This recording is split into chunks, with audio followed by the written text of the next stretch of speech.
Welcome, I'm the Kaijin Okami here at Denver Pop Culture Con 2019, and I'm once again with comic book author, artist, David Pepose. Welcome. It looks like you enjoyed yourself last year. Yeah, it was wonderful. Denver was, I think, my top-selling show last year, so it was a no-brainer to come back. I mean, the crowds here are wonderful. People are buying this book, really just taking it off my table. So I love Denver, and it's an amazing show, amazing crowd, and I wouldn't miss this show for the world.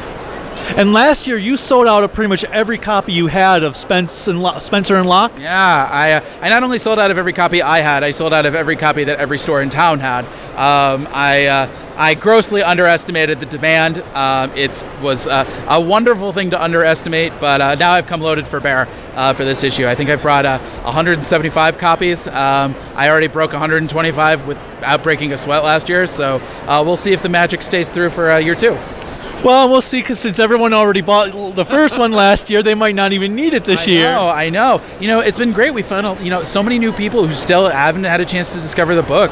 About half the show I was out of stock last year, so there's a lot of people who are still discovering the book. And with our sequel, Spencer and Locke 2, coming out now, there's really no better chance to find it. So it's been wonderful, and just seeing the people's response, even 2 years later, has been really encouraging.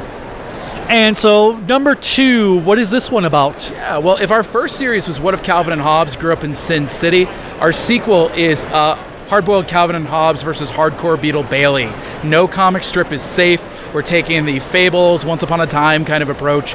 And so, yeah, Roach, he's kind of the dark side of Locke. He is the sole survivor of his platoon overseas, and he's seen some stuff that, really kind of warped him in a major way. I like to think he's had just as much pain and suffering as Spencer and Locke, but under a much more accelerated time frame. So he's kind of come out of this with a weird, twisted philosophy on the nature of pain and suffering. And he's come back, and every person he hurts, he thinks he's doing us a favor. So it's going to be kind of a war of the wills a little bit, almost an ideological battle as much as a physical one. Spencer and Locke, they're kind of finding themselves on the ropes after Volume 1, and it's the worst possible timing for a brand new bad guy to start tearing up the town. So they're going to have to dig in deep if they're going to want to come out of this in one piece. And is the second part already concluded, or is it still coming out? It's coming out now. Our second issue just came out this week, The Trial of Spencer and Locke, to not give too much more away. Our next issue is coming out in, I believe, 2 weeks from now. So I guess the second Wednesday of June. That's our Mutant Killer Snowmen issue. It's very exciting. It'll be another 4-issue miniseries. I don't want to keep readers on the hook any longer than we need to, and also for my own sanity and wallet. So yeah, we're really excited about that. Fans have been loving Volume 2. Fingers crossed, if people keep buying Volume 2, that'll get us in for a Volume 3. And we got big plans for these characters, so you're really going to want to see where Volume 3 goes. And is there a collection coming out for Volume 2 soon? Yes, we will have a trade paperback on that first Wednesday of August. Spencer and Locke 2, it'll be available through Diamond, so you can get it through your comic shop, Amazon, Barnes & Noble, Comixology. Anywhere comics are sold, you can get the Spencer and Locke 2 trade paperback. And what's this new comic series you're working on? Yeah, Going to the Chapel. It has been a passion project long in the making. It's Die Hard meets Wedding Crashers. It's about a gang of bank robbers who thinks that robbing rich people's weddings would be easier than robbing banks. They're going to find out just how wrong they are. It's an action-packed rom-com, which is something you don't see in the direct market. And I thought that's kind of an injustice. I feel like there's a lot of preconceived notions on what rom-coms are about and who's allowed to consume them, which I think is nonsense. A lot of my favorite movies, Eternal Sunshine of the Spotless Mind, About Time, 500 Days of Summer, they're all riffs on the romantic comedy genre. And so I think it's just as flexible of a genre as science fiction, as crime. And so I wanted to do a rom-com that I thought everybody could read, that everybody would enjoy. I'm always about trying to build coalitions with my books, bringing as many people to the table as possible. And I think there are a lot of people who are not being catered to, that Going to the Chapel is really going to target them. It's a love story. It's about commitment. It's about what does it take to say till death do us part. It's also about being locked in a church with your dysfunctional family for 12 hours. It's a fun book, it's you'll see a lot of the same DNA as Spencer and Locke. It's not as gritty or as dark, but there's that same emphasis on action and humor and relationships that really make you fall in love with the characters. So that book's coming out in September, and right after the Spencer and Locke 2 trade drops. And anybody who wants female-led books, romantic leads with people of color, wide, sprawling, diverse casts, this is the book you're going to want to pre-order. You're going to want to tell your local comic shop starting next month, starting in July, to pre-order Going to the Chapel, number 1.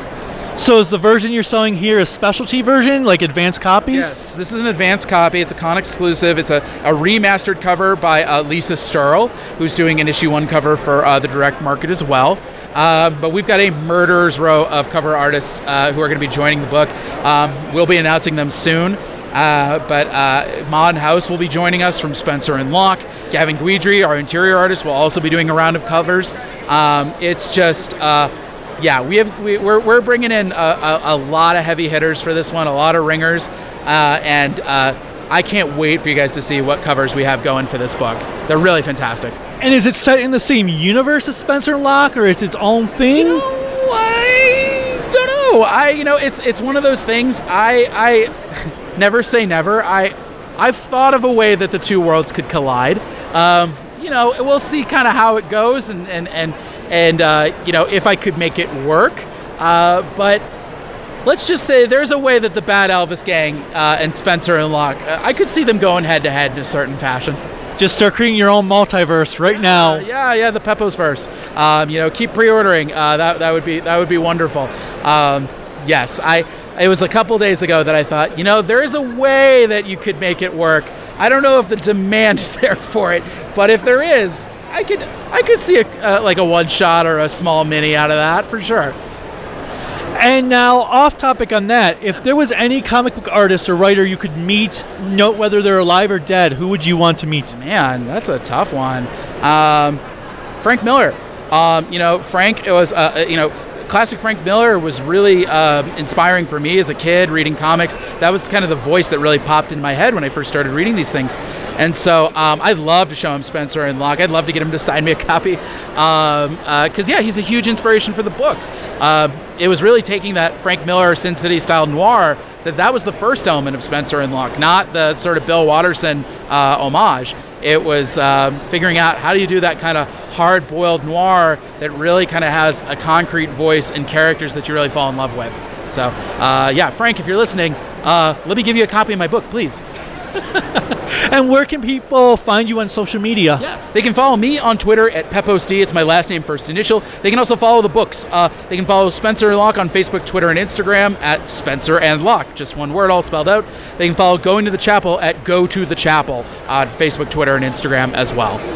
Any final words for my viewers? We really appreciate all the support that our fans have given us for Spencer and Locke. You can still pre-order the last issue of Volume 2. You can still tell your local comic shop to order more for you. There's still stock at Diamond, although I don't know how long that's going to be the case.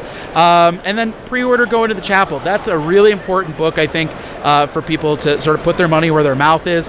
I want to sort of expand who's reading comics, and I want to target people who are not being targeted for comics in general. So, this is kind of the chance to say this is more content that we want to see. So pre-ordering books like Going to the Chapel, that I think is the way of sort of having a bigger, broader, more diverse, and more equitable comics marketplace. So, well, thank you so much for your time once again, and until next time, bye.